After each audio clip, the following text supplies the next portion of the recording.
오늘 저와 여러분들 주신 하나님의 말씀입니다. 요한일서 4장 17절로 21절까지 말씀을 통해서 하나님의 말씀 듣고 또 음성 듣고 또 그 말씀에 순종하며 나아가는 저와 우리 사랑하는 성도 여러분들 되시기를 주의 이름으로 다시 한번 축원드립니다. 우리 제목 함께 있습니다. 제목입니다. 시작.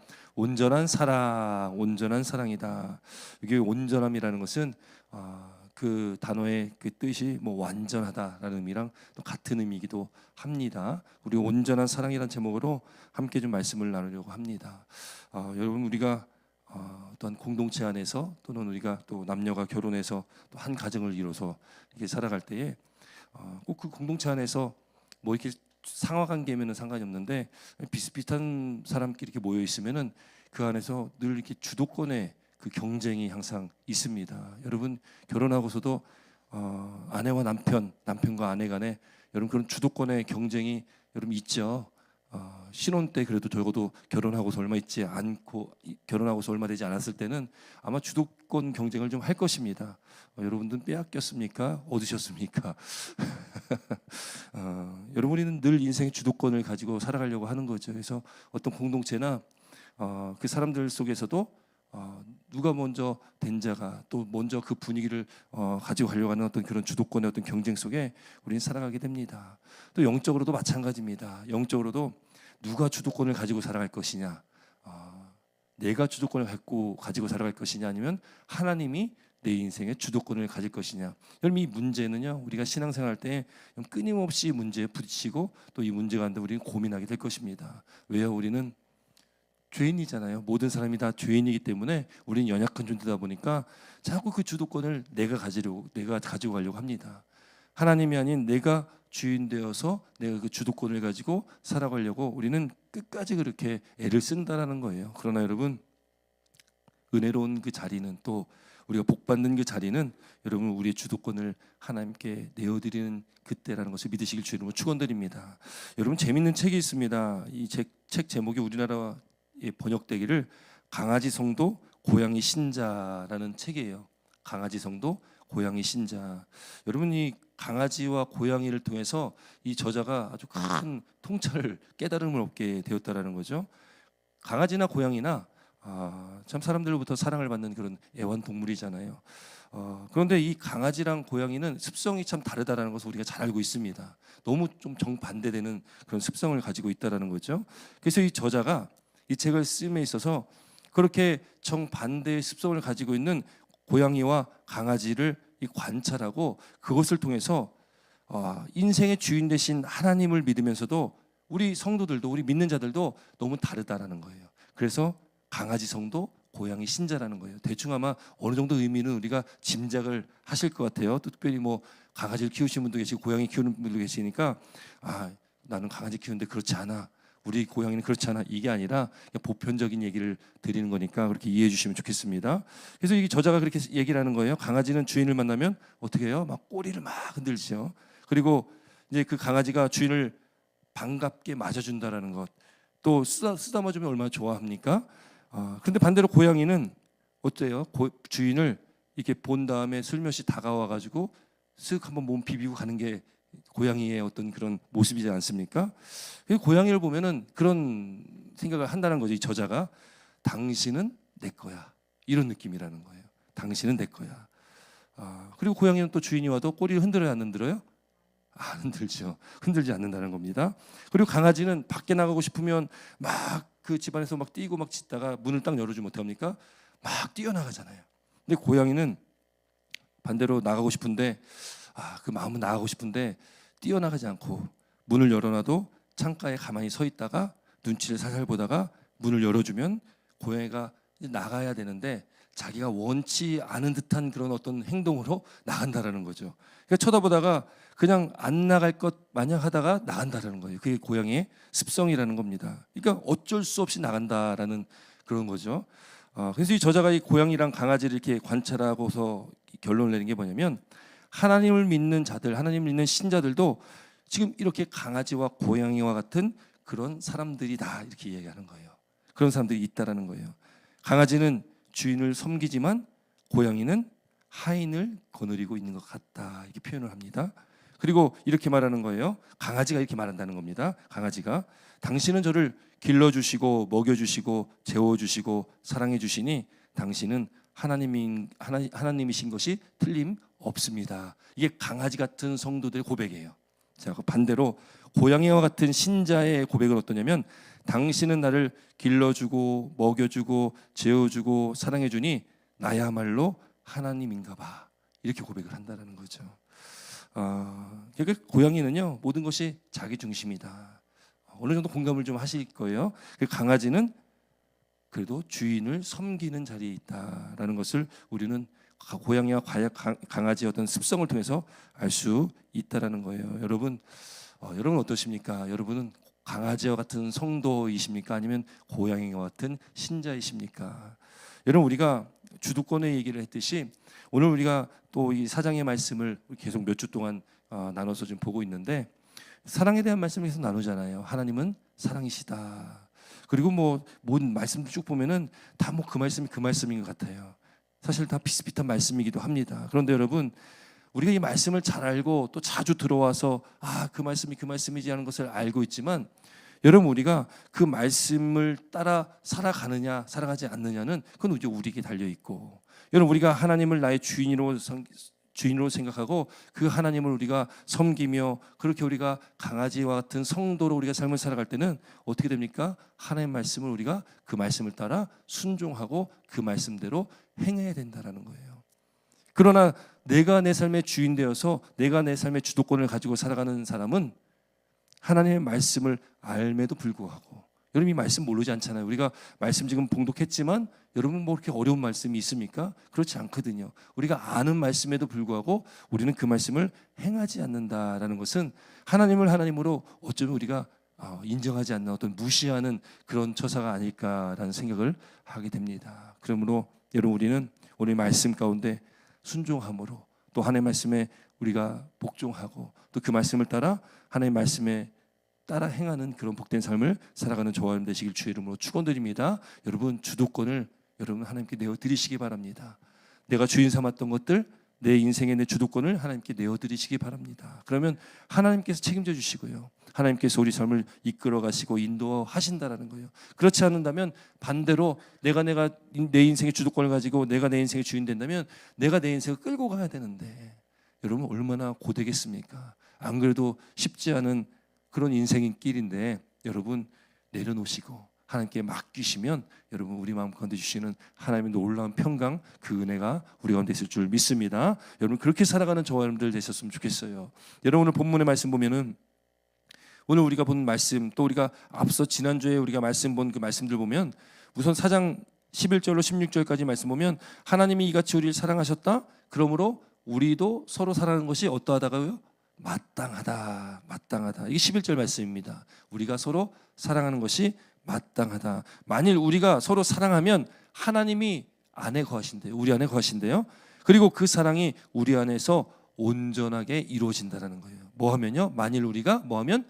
사랑하면 또 그의 성령을 우리에게 주셨대요. 성령이 우리 가운데 내주하셨습니다. 우리 안에 예수를 믿는 믿음을 고백하는 저와 여러분들 가운데 성령이 우리 안에 거하시는 거예요.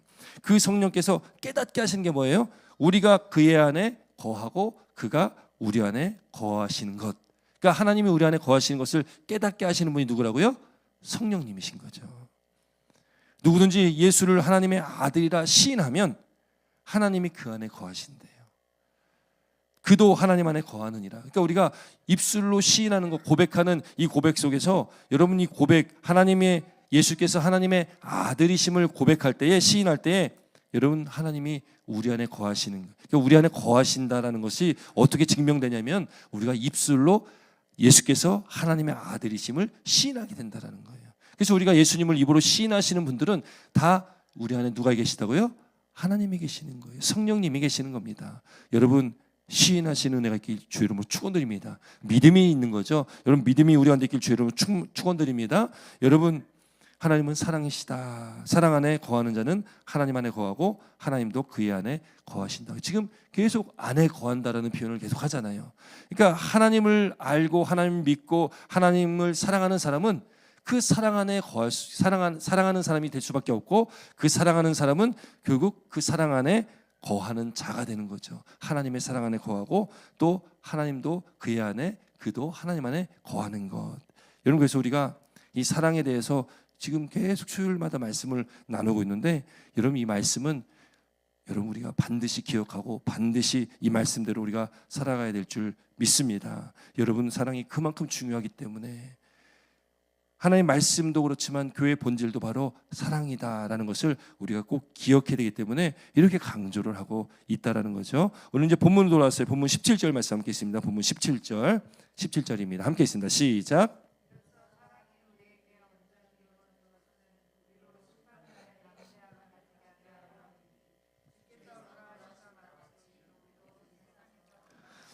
아멘. 이로써라는 말로 이제 앞에 있는 말씀들을 받고 시작하는 거예요. 그 앞에 있는 말씀 뭐예요? 하나님은 사랑이시다. 사랑이시다. 우리도 마땅히 사랑해야 된다. 그래서 사랑해야 된다. 사랑하는 자는 그 안에 누가 계시다고요? 하나님이 계시고 우리도 하나님 안에 거하는 거다. 이게 앞에 있는 말씀들이잖아요. 이로써 사랑이 우리에게 온전히 이루어진 것은, 우리에게 사랑이 이루어진 것은 우리로 심판날에 담대함을 가지게 하려 함이다라는 거예요. 그러니까 이 말씀은 무슨 의미냐면, 하나님의 사랑이 그 속에서 온전히 이루게 된 자, 하나님의 사랑이 그 속에 있는 자, 그 사람은 심판날에 담대히 그 심판을 맞이할 수 있다라는 거예요. 여러분이 심판 때 마지막 날 성경에 많이 나오지 않습니까? 다시 오신다라고 예수님 약속하셨잖아요. 다시 오십니다. 예수님은 다시 이 땅에 오실 거예요. 근데 그 때와 시 언제 오실지는 아무도 모릅니다. 오직 하나님 아버지만 알고 계세요. 그러나 반드시 오실 것이고 속히 오실 것이고 그날이 도적같이 오실 거라고 말씀하셨기 때문에 우리는 다시 오신다라고 약속하신 말씀, 예수님을 기다리는 자들이에요. 기다리는 자들. 우리가 재림신앙이 있는 거죠. 다시 오신다라는 것. 그러나 때와 시를 말하면 그건 이단과 사이비가 되는 거죠. 때와 시는 오직 아버지 하나님만 알고 계십니다. 그건 아무도 모른다는 거예요. 그러나 다시 오시는 예수님 이 땅에 오실 때에 예수님은 심판주로 오십니다. 심판주. 그러니까 다시 오시는 예수님, 그때 이후로는 기회가 없어요. 기회가. 예수님 오시기 전까지는 기회가 있는 거예요. 그러나 예수님 그때 오시면 예수님은 심판주로 이 땅에 오시기 때문에 모든 사람은 한 명도 예외 없이 예수님 앞에서 심판을 받아야 되는 거죠. 그래서 그날을 마지막 때라고도 얘기하고 심판의 그날이라고도 얘기하고 진노의 큰 날이라고도 또 기록하기도 합니다. 여러분, 그 마지막 때에 주님 오시는 그때에 의인은 누구예요? 예수를 믿고 예수님 믿음 안에 살아온 자들, 그 의인은 바로 예비된 천국에 가는 거잖아요. 그렇죠, 여러분? 여러분, 저분들은 의인입니까? 아닙니까? 의인이 아니에요? 긴가민가 하시면 안 됩니다. 우리 의인입니다. 할렐루야. 예수님 믿는다면, 믿음으로 고백한다면, 예수를 하나님의 아들을 시인한다면, 우리 안에 성령 하나님께서 계신다면 우리 의인이에요. 구원받은 하나님의 백성들, 14만 4천에 들어간 사람들입니다. 구원받은 하나님의 백성이 있어요. 우리는 의인이에요. 의인은 바로 약속되어진 천국에 들어가는 겁니다. 그런데 악인은 그럼 누구겠습니까? 하나님을 거부한 사람들이에요. 그 악인들은 그럼 어떻게 됩니까? 결국 마지막 때에 어떻게 되는 거예요? 지옥불에 빠지는 거죠. 형벌을 받게 되어진다는 거예요. 의인들은 담대히 주님의 얼굴을 바라보게 될 것입니다. 주를 만나는 거잖아요. 그 영광의 날이라는 거예요. 그러니까 마지막 때가 여러분 우리에게 두려운 날이 아닙니다. 그래서 우리가 요한계시록 말씀을 나눴지만 요한계시록은 우리에게 두려움을 주려고 기록한 말씀이 아니에요. 그 말씀, 거기 많은 심판, 환난, 많은 일들이 많이 기록되어 있지만 그게 목적이 아니라 어떠한 그 상황과 형편과 여건과 환난이 찾아와도 믿음을 지키고 신앙을 지켜라. 예수님을 부인하지 말아라. 그러면서 요한계시록 중간중간에 계속 뭘 보여주시냐면 하나님의 나라를 열어주시는 거예요. 천상의 하나님의 나라를 보여주십니다. 계속 중간중간 그걸 보여주시는 거예요. 너희들이 갈 곳은 여기야. 너희들이 있을 곳은 여기야. 그러니 이 땅에서 예수를 부인하지 말고 그 믿음을 지켜서 다 천국 백성, 천국에서 만나는 거죠. 천국에서 만나는 거예요. 우리에게는 영광의 날입니다. 마지막 때는.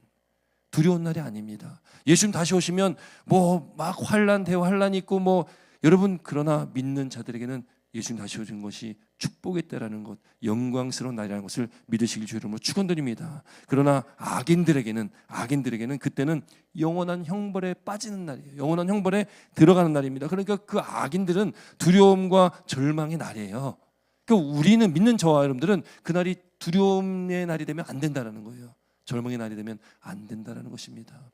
여러분, 우리가 이 땅의 삶을 살아가고 있지만 언제 주님 다시 오실지는 우리는 알 수 없지만, 그러나 기쁨으로 기다리시길 주의 이름으로 축원드립니다. 여러분, 우리가 그런 믿음이 있어야 되고 그런 신앙을 가지고 살아가야 된다는 거예요. 물론 그 마지막 때라는 것은 예수님 다시 오시는 그때가 마지막 때잖아요. 그러나 여러분, 우리가 살아가고 있는 지금 동안에 예수님 오실지 안 오실지는 몰라요. 그렇지 않습니까? 우리가 예수님 오시기 전에 우리는 이 땅의 삶을 마칠 수도 있습니다. 언제 오실지 모르니까요. 다시 오신다고 하셨던 예수님 2000년이 지났는데 아직 안 오셨잖아요. 물론 하나님의 시간이라는 것은 우리가 생각하는 그 시간의 개념이 아닙니다. 하루가 1000년 같고 1000년을 하루같이 말씀하신 게 성경이잖아요. 그러니까 하나님에게는 그 시간의 개념이 우리의 시간의 개념과는 다르신 거죠. 어쨌든 주님 언제 오실지 모르고 우리 살아 생전에 예수님 오실지 안 오실지는 모르겠지만, 그러나 결국 우리는 이 땅의 삶을 마치면 어디 갑니까? 천국 가잖아요. 근데 우리가 하나님 앞에 서야 된다는 거예요. 그게 우리에게는 또 마지막 때입니다. 이 땅에서의 마지막 때. 그 마지막 때가 있다는 거예요. 그러니까 우리가 말씀에 합당한, 말씀에 맞는 그 성경적인 그 종말론을 가지고 있어야 되는 것이 주님 다시 오신다는 것. 또 하나, 이 땅에서 우리 마지막 때에 우리가 이 땅의 삶을 마치면 우리는 천국 가는 것이고 하나님 앞에 서야 된다는 것. 여러분, 그것은 분명하다는 것을 믿으시길 주의 이름으로 축원드립니다. 여러분, 그때 여러분, 우리가 여기 17절 말씀처럼 사랑이 우리에게 온전히 이루어진 것은 우리로 심판날에 담대함을 가지려 함이라요. 그러니까 이 담대함이라는 것은 심판날이 돼도 두려운 거에 두렵지 않은 거예요? 심판날이 됐는데 두려운 거에 두렵지 않은 거예요? 두렵지 않은 거예요. 그래서 담대하다라고 표현하는 겁니다. 이 담대하다. 여러분이 사도 요한이요, 그러니까 예수님께서 심판주로 이 땅에 오셔서 또 심판하실 때에 하나님의 사랑을 그 삶 가운데 가지고 있는, 하나님의 사랑이 있는 그 성도는요, 주님 앞에 담대히 서는 거예요. 담대히. 두려워하지 않는 거라고요. 우리는 그 마지막 때가 우리에게는 영광의 때라니까요. 그러니까 우리가 담대히 하나님 앞에 나아갈 수가 있는 거예요. 우리가 이 땅의 삶을 마치고서도 여러분, 우리가 담대함으로 하나님께 나아갈 수 있는 저와 여러분 되시길 주의 이름으로 축원드립니다. 당연히 그래야 되잖아요. 담대함으로 우리가 하나님 앞에 나가서 칭찬받아야 되잖아요. 그래, 잘했다, 충성된 종아. 그런 칭찬을 받았도록 우리가 이 땅의 삶을 살아가야 된다니까요. 그게 우리 성도의 삶 아니겠습니까? 예수님 다시 이 땅에 오시는데 당장 1시간 후에라도, 내일이라도 오시면 여러분, 하나님 앞에 담대히 서실 수 있으십니까? 없으십니까? 있으셔요? 없으셔요? 있습니까? 예, 우리 담대히 서시기 바랍니다. 우리는 그렇게 담대히 설 수 있다는 거예요. 심판날에 담대함을 가지게 한다. 사랑이 우리에게 온전히 이루어진 사람. 그러니까 두려움이 없다라는 겁니다. 여기 17절 하반절 보니까 주께서 그러하심 같이 이렇게 말씀하고 있어요. 주께서 그러함 같이. 근데 이 의미가 뭘까요? 주께서 그러함 같이 우리도 이 세상에서 그러하니라. 뭐가 그렇다라는 거예요? 뭐가 그렇다는 겁니까, 여러분? 이게 이 17절 또 이 주께서 그러함 같이 바로 앞에 사실은 이 이유 접속사라는 호티라는 그 단어가 앞에 껴 있거든요. 그러니까 지금 이유가 나오는 거예요. 이유가 왜 그러냐, 왜 무슨 이유에서 그러냐, 그런 이유가 나오는데, 바로 그 우리의 삶 속에서 여러분, 하나님의 사랑을 온전히 이룬 성도들이 심판날에 담대히 설 수 있는 이유가 바로 여기에 지금 나오고 있다는 거예요. 주께서 그러함 같이. 그 이유가 바로 나오는데, 그 이유가 뭐냐면, 성도는 심판날에 담대히 설 수 있는데 그 이유는 뭐냐면 주님을 닮았기 때문이다라는 거예요. 주님을 닮았기 때문이다. 그래서 우리도 그러하다라는 거죠. 주께서 그러하심 같이 우리도 이 세상에서 그러하니라. 주님과 우리가 그래서 같다라는 거죠. 하나됨을 얘기하고 있는 거예요. 그런데 여러분, 주님은 예수님이시고 하나님이시니까요. 그분은 사랑이시잖아요. 근데 우리는 어떻습니까? 우리가 예수님 같이 될 수는 없잖아요. 우리가 예수님이 될 수는 없는 거 아니겠습니까? 우리는 피조물이고 우리는 인간이기 때문에 그렇습니다. 그렇기 때문에 여러분, 우리는 예수님을 닮았다. 이거는 하나님께서 우리를 창조하실 때, 인간을 만드실 때 하나님의 형상대로 만드셨어요. 하나님의 형상대로 만드셨다는 것은 하나님의 성품도 함께 주셨다라는 거거든요. 우리는 늘 하나님과 닮아 가야 되는 거고 또 닮은 자들입니다. 그럼 하나님의 성품이 우리 가운데 있어야 되는 것이 맞는 거잖아요. 그런데 어떻게 됩니까? 인간이 범죄함으로, 하나님 앞에 불순종함으로 그 하나님의 성품, 하나님을 닮아가야 될 인간이 하나님을 거부해 버린 거예요. 그게 이제 아담과 하와가, 첫 번째 인류였던 아담과 하와가 불순종함으로 선악을 알게 하는 과실 열매를 따먹은 이유가 되겠죠. 하나님의 모습을, 하나님의 형상들을 우리가 잃어버리게 된 거예요. 그래서 그걸 회복시키시기 위해서 누가 오셨어요? 예수님이 오신 겁니다. 둘째 아담으로 이 땅에 오신 분이 바로 예수님이세요. 예수를 믿으면 우리가 회복된 겁니다. 예수를 믿음으로 해서 흘렀던 원죄, 아담과 하와가 지었던 원죄가 그때 딱 해결되는 거예요. 끊어집니다. 우리는 이제 하나님의 형상을 닮아가는 존재로 우리가 다시 지음받은 거죠. 그렇게 여러분, 우리가 예수님을 닮은 자들이고 하나님을 닮은 자들이고 또 우리는 그 분의 성품을 끊임없이 우리는 닮아가야 된다. 그래서 하나님은 뭐라고요? 사랑이시다. 하나님이 사랑이시면 우리도 어떻게 됩니까? 우리도 뭐가 되는 거예요? 우리도 뭐가 돼야 됩니까? 우리도 사랑이 되어야 되는 거예요. 그래서 우리가 지켜야 되는 것이 하나님의 사랑입니다. 그래서 그렇게 사도 요한이 요한일서 또 요한복음에도 그렇게 고백하고 기록하고 있다라는 거예요. 하나님 안에서 거하며 사랑을 온전히 이룬 자는 예수 그리스도의 모습을 닮은 자다라는 것을 나타내고 있습니다. 여러분, 우리가 주님을 닮았다는 것을 믿으시길 주 이름으로 축원드립니다. 그래서 우리가 세상에서 살아가면서요, 세상 사람들에게 그런 이야기를 좀 들었으면 좋겠어요. 아, 당신의 모습에서, 당신의 얼굴에서 하나님의 모습이 보입니다. 이런 이야기예요. 들어보신 적 있으십니까? 없으십니까? 저는 제 자랑 같지만 한 번 딱 들어본 적이 있었습니다. 제가 예전에 한국에서 교회에서 전도사 생활할 때 교회 교장 선생님, 교감 선생님이 그런 말씀 한번 해주셔가지고 한번 들은 적이 있는데 모르겠습니다. 어쨌든 우리가 그렇게 삶을 살아가야 되는 게 분명하지 않습니까? 그 믿지 않는 사람들이 우리를 바라보면서, 여러분, 우리를 보면서 다르다는 것을 알아야 됩니다. 믿는 자와 믿지 않는 자가 다르구나. 그 우리 삶의 모습에서 뭐가 나타나야 됩니까? 뭐가 나타나야 돼요? 사랑이잖아요. 결국엔 사랑이라는 거죠. 사랑은 뭐와 뭐가 함께 같이 간다고요? 두 단어 기억나십니까? 희생과, 하나 또 뭐 있습니까? 희생과 또 한 단어, 헌신. 예, 다른 단어요. 사랑은 희생과 용서가 같이 간다.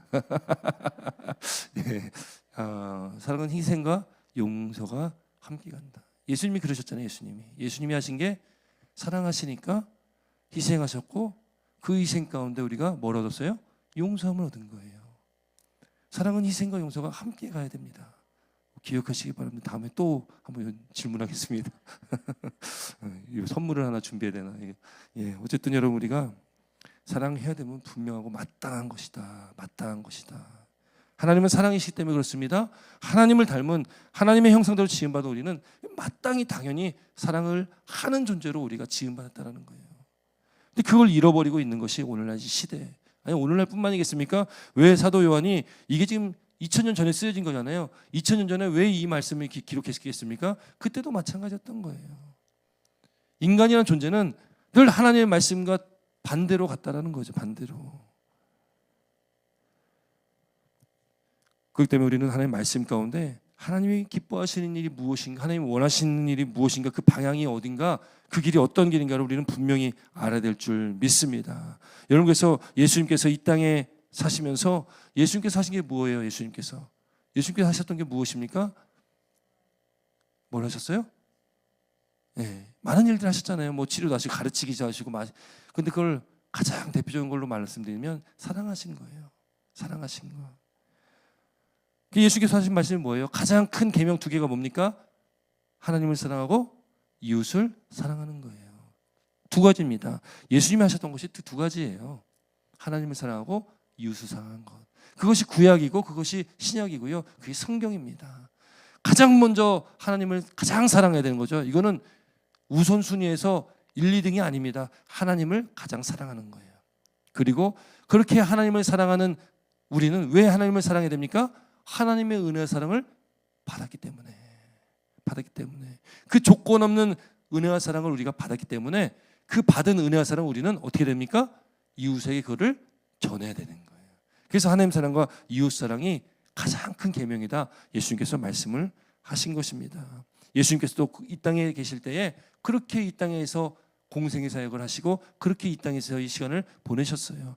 예수님께서 하신 그대로 우리는 그 길을 걷는 겁니다. 예수님 하셨던 그대로 우리는 따라가는 것, 그게 바로 누구예요? 제자예요. 제자. 여러분, 우리는 예수님 제자입니다. 할렐루야. 그럼 예수님이 가신 그 길을 우리는 가는 거예요. 그게 쉽지 않습니다. 쉽다고 말씀드린 게 아니에요. 어렵기 때문에 많은 사람들이 넓은 길로 가지만 많은 사람들이 아닌 그 많지 않은 사람이 좁은 길로 가는 거 아니겠어요?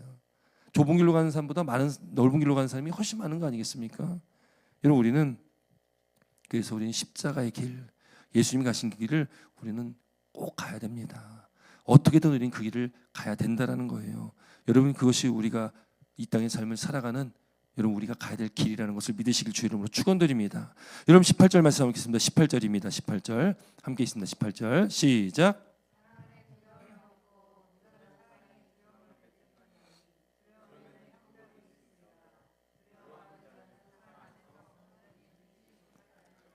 아멘. 사랑 안에는 두려움이 없대요. 두려움이. 그 온전한 사랑이 두려움을 내쫓는데요. 두려움에는 형벌이 있다. 형벌이 있다. 두려워하는 자는 사랑 안에 온전히 이루지 못하느니라. 자, 여기 두려움이라는 단어가요. 이 두려움은 뭘 얘기할까요? 이 두려움. 어떤 두려움을 말하겠습니까? 여러분, 이 두려움은요. 하나님의 주님의 그 심판에 대한 두려움과 공포입니다.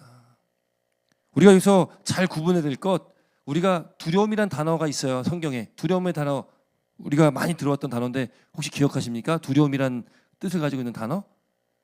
기도할 때도 그렇고 많이 쓰는 단어입니다. 두려움이란 뜻을 가지고 있는 것. 크게 한번 말씀해 주세요. 크게. 예, 두려움이란 단어를 가지고 있는 단어가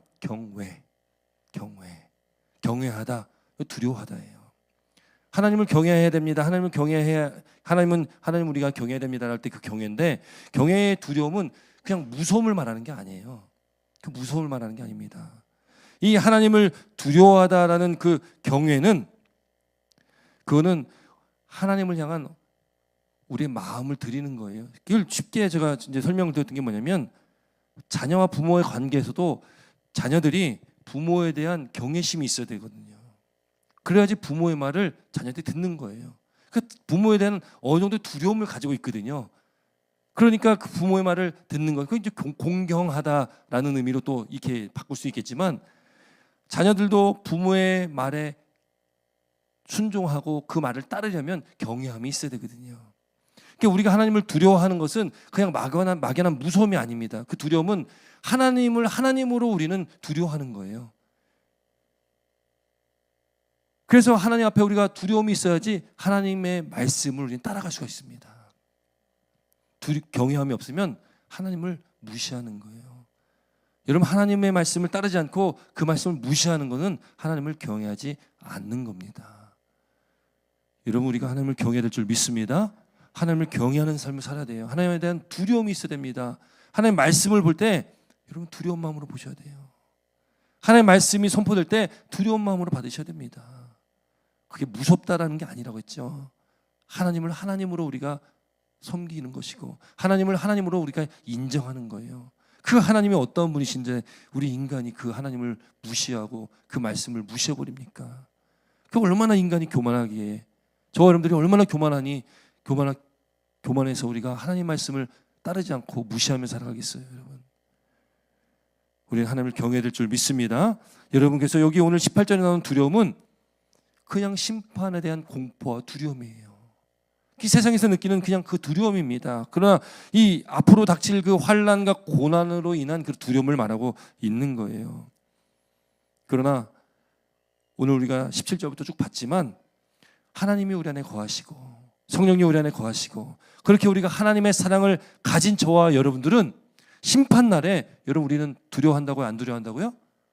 우리는 두려워하지 않는다. 우리는 어떻게 한다고요? 우리는 담대하다. 할렐루야. 여러분 그래서 우리는 담대한 거예요.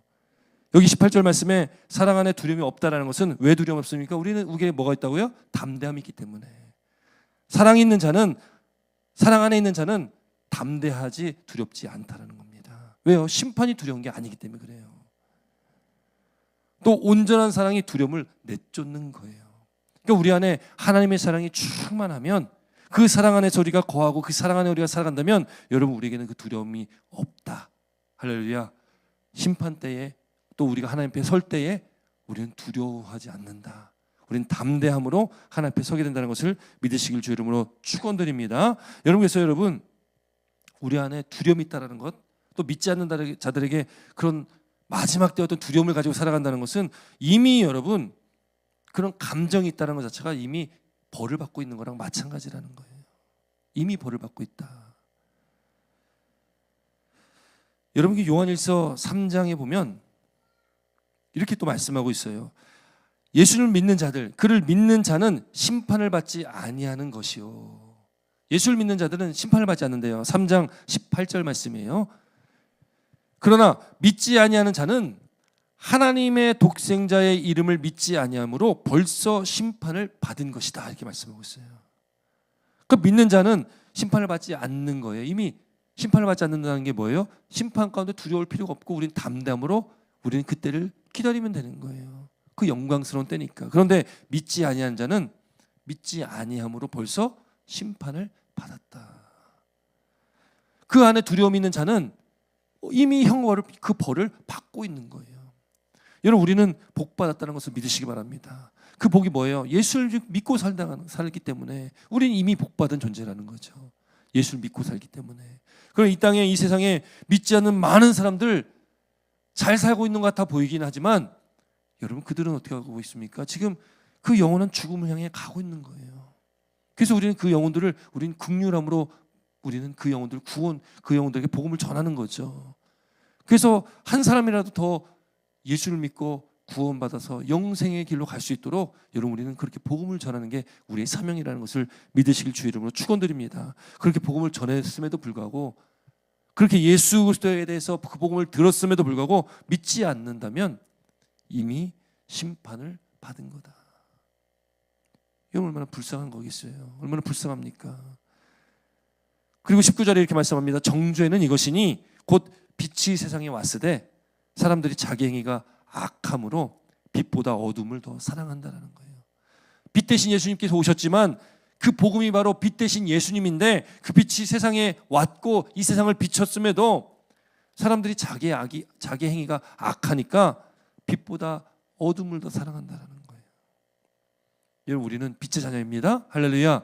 우리는 이제는 어둠에 속한 자들이 아니에요. 세상에 속한 자가 아니라 우리는 하나님께서 우리를 사랑하시고 우리를 구원해 주셔서 우리는 이제 빛의 자녀가 됐습니다. 우리는 이제는 빛 가운데 행하고 있는 자들이에요. 여러분 우리가 그런 놀라운 축복과 은혜 가운데 있다는 것을 기억하시고 어둠 가운데 헤매고 있는 자들 그 많은 사람들에게 예수 그리스도의 복음을 전하는 여러분 그래서 많은 자들이 그 빛 가운데로 예수 그리스도의 그 빛 가운데로 나올 수 있도록 우리에게 주어진 삶을 살아가는 동안에 여러분 복음 전하시기 바랍니다. 예수 그리스도를 전하시기 바랍니다. 그 사랑을 나타내시기 바랍니다. 우리 모습 가운데 우리 삶의 모습 가운데 하나님의 형상이 나타나서 사람들이 우리의 모습을 보고 그 하나님을 발견하는 그런 놀라운 은혜가 있기를 주의 이름으로 축원드립니다.